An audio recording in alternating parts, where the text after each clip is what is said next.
Səbinə Abdullayeva 3 ilə yaxındır ki, cüdo ilə məşğul olur. 19 yaşlı paralimpiyaçımız qısa zaman kəsiyində bu idman növündə bir çox uğurlara imza atıb.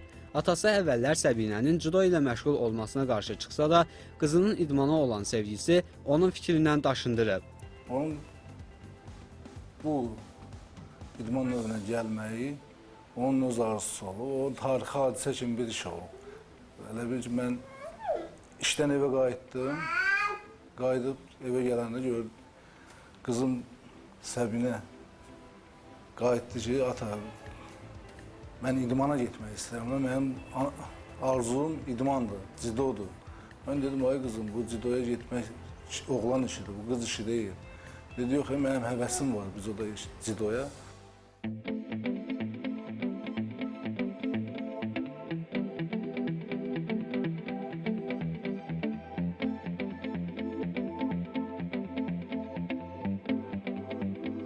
Abdullayevanın idmanla ilk tanışlığı kiçik yaşlarında karate ilə başlayıb.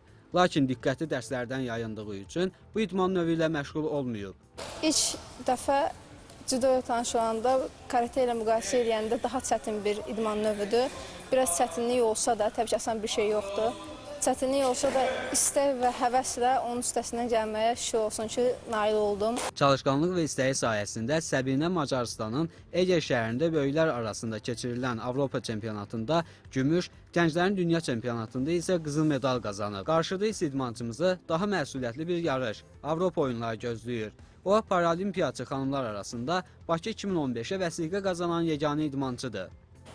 Bu Avropa oyunlarına lisenziya qazanmışam və orada çıxış edəcəm.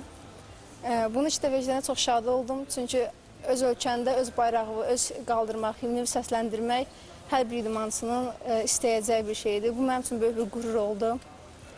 Şükür olsun ki, məşqlərimizə hazırlaşırıq, yarışa çox ciddi hazırlaşırıq.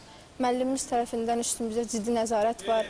Səbinə Böyük İdman Bayramında ölkəmizi yüksək səviyyədə təmsil etmək üçün yorulmadan məşqlər edir. Tez bir zamanda rəqib üzərində qələbə qazanacağı günü gözləyir. Akşin Kazımoğlu, Turan Mustafayev, Lider TV.